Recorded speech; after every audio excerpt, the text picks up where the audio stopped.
Keselarasan harmoni ini kan harus melepaskan konflik-konflik yang terjadi untuk mencapai keselarasan, kan butuh mentalitas ini. Nah kalau sudah konflik ini, intinya otak kita bening, pikiran kita yang masalah apapun lah gitu kan, bahas segala aspek kehidupan terkumpul di sini. Kita mencapai titik kebuningan. Kalau sudah bening, baru bisa fokus. Orang tidak akan bisa fokus mencapai titik kefokusan yang sejati jika belum ini. Jadi orang belum bisa mencapai titik kefokusan yang sejati jika belum bening. Kalau ini belum bisa bening, ini tidak bisa mencapai kebeningan jika kita belum bisa selaras. Selaras pun keharmonisan juga belum bisa tercipta tanpa adanya ketenangan jantung kita, ketenangan mentalitas kita. Nah, ketenangan jantung ini tidak akan tercapai tanpa kita melakukan yang namanya nyaman. Cakra kundalini, cakra dasar, kita kan butuh kenyamanan di situ. Jadi sebelum kita mencapai kenyamanan kan butuh rileks. Makanya kembalikan, rileks dulu, nyaman, tenang jantung, terus otak kecil ini keselarasan, harmoni, melepas segala konflik. Nah kalau konfliknya setelah kan baru bening di sini. Nah kalau sudah bening baru bisa fokus. Kelenjar pineal kita ini cakra di sini berjalan. Nah kan, terus ini berjalan, baru kita meneliti kesadaran kita di sini. Nah, ketika duduk itu yang heneng, kan berdiam nih, diam dulu kan, sebelum mencapai bening itu tadi. Itu kira-kira baca doa atau mantra atau apakah gitu? Atau hanya diam saja, atau bagaimana, Mas? Menurut kemantapan orang itu, karena setiap keyakinan yang terbangun pada diri orang beda-beda, Pak. Ya kan, misalkan terbiasa dengan ajaran Islam, ya pakai aja bahasa Islam. Loh, spiritual itu fleksibel, Pak. Tidak mengharuskan harus ini, enggak. Misalkan kita dengan baca-bacaan yang kita terbiasa dengan Jawa, ya pakai Jawa. Misalkan pakai bahasa Inggris, ya silahkan. Tergantung di mana kita menempatkan kemantapan batin dalam diri kita. Terserah itu pakai bahasa malaikat atau bahasa setan, enggak masalah. Kan gitu. Yang penting kan pada arah yang jelas gitu loh, Pak.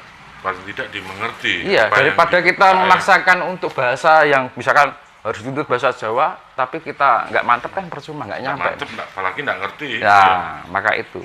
Ya, yang menurut kita mantap aja.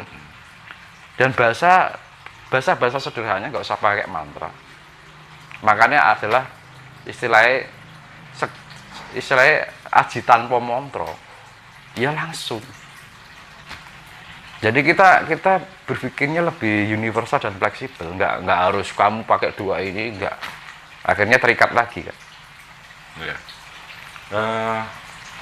Banyak itu keluhan dari para pemula itu yang belajar meditasi. Ketika mungkin menghadapi 5 atau 10 menit pertama itu kan masih sangat kacau sehingga apa ya, pikiran kan masih sering loncat-loncat, datang muncul tiba-tiba, terus topiknya ini ganti lagi, terus hilang lagi. Iya.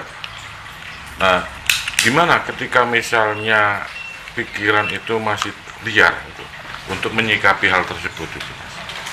Nah, itu kan butuh kebiasaan tadi, Pak. Latihan. Iya, latihan, membiasakan. Kalau kita nggak bisa membiasakan ya bukan jadi suatu kebiasaan. Iya. Kembali ke situ kan. Makanya kan nggak ada semua kehidupan, ilmu kehidupan ini diraih dengan instan. Wong kita mencapai sempurna aja harus melalui pergantian ini. Iya, tahun. Dan itu pun harus bisa memberikan pencerahan. Maka disebut kebrahmanan itu tadi. Jadi gini, indikasinya gini, Pak. Orang yang mempunyai energi, orang kan kalau keilmuannya berdasarkan pengalaman, secara pasti jelas dia mempunyai energi, ya. Gitu. Beda dengan kalau orang pemahaman dari hanya sekedar pengamatan atau pemahaman dari sebuah luar diri, bukan dari pengalaman, nggak ada energinya. Nah, secara otomatis Orang yang punya energi ini akan, dia kan sebagai menjadi berperan sebagai charging, pengecas, memberikan energi, pembangkit, gitu.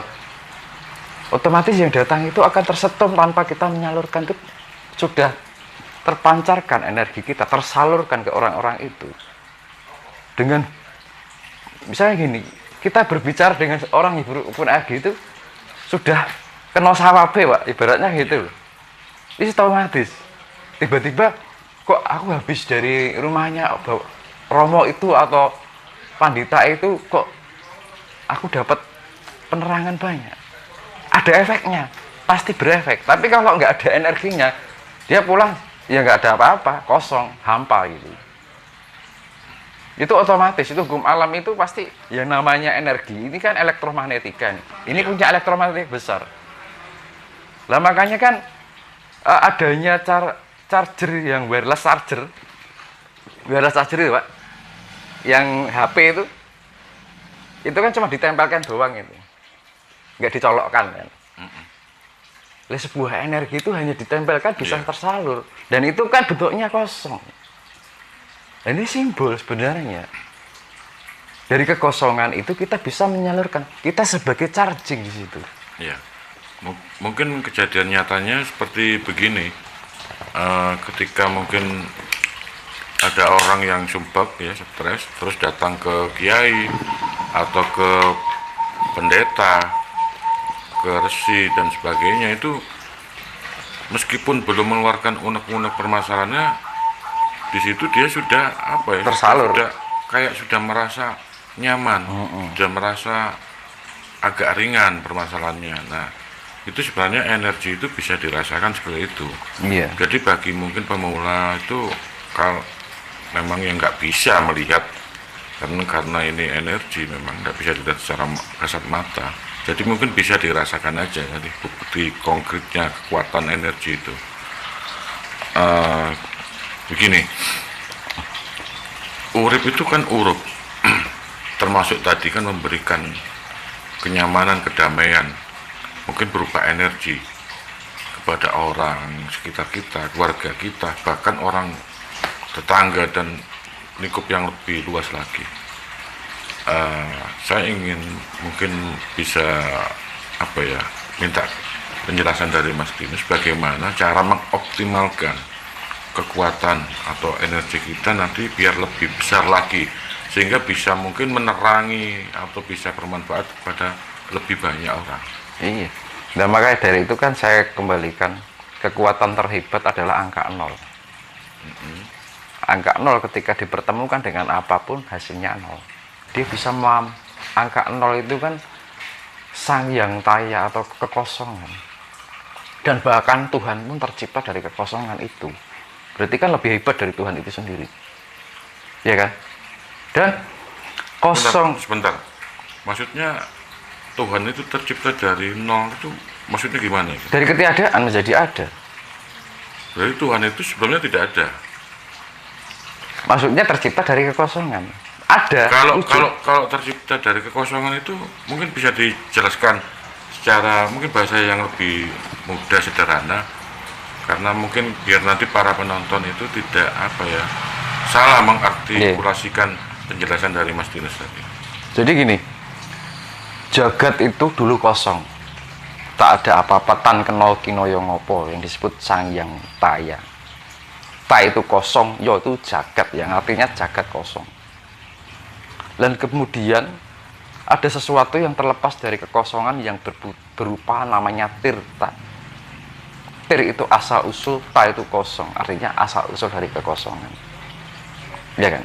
Dari tirta inilah tercipta yang namanya Tuhan atau Tuhan. To itu kosong, han itu ada. Keberadaan dari sebuah kekosongan melalui tirta asal usul dari sebuah kekosongan. Dan dari jagat kosong yang namanya taya.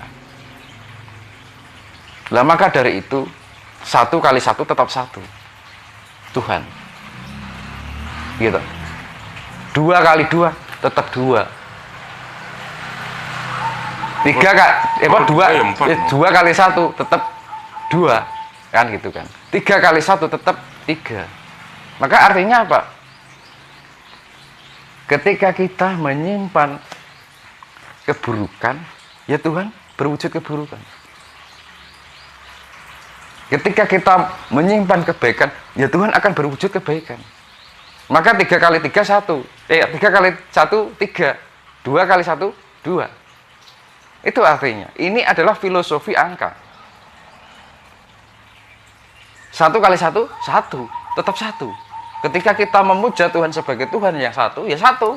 Itu Tuhan yang sebenarnya, sejati. Satu kan sejati ini. Atau jati, sejati. Tunggal, Sang Maha Tunggal. Nah, namun ketika 1 ini dikalikan 2, hasilnya 2 bukan 1.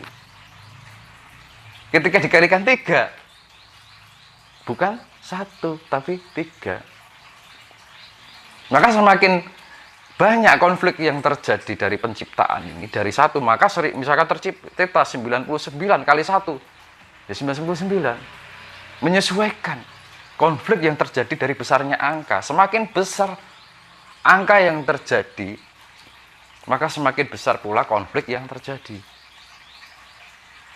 Lah maka dari itu, tetaplah 1 tetap 1. Istilahnya manunggaling kaula lan Gusti, itu 1 kali 1. Ya jawabannya 1. Bahwa Tuhan sejati, aku ya tuh Gusti, ya Gusti ya aku. Karena sudah manunggal antara 1 dan 1. Tapi di atas itu masih ada kekosongan. Karena sudah tidak menjadi siapa-siapa. Itu orang yang bisa menjadi Tuhan masih kalah dengan orang yang tidak merasa menjadi siapa-siapa. Memang kalau ada orang yang merasa bisa jadi Tuhan itu juga agak suatu diksi yang mungkin sebenarnya kurang pas menurut saya. Iya. Karena dengan sifatannya sudah beda banget dengan kemahaman dan sebagainya, itu kan sudah sangat-sangat jauh dari manusia yang penuh dengan keterbatasan. Saya tetap menghargai tentang konsep masalah ketuhanan. Iya. Saya di sini hanya sekedar menggali keilmuan. Saya tidak berusaha untuk mendebat, memperbandingkan keilmuan. Jadi mungkin nanti para penonton mungkin diharap agak mungkin bijaksana, karena membahas tentang konsep ketuhanan itu memang banyak macam, banyak versi.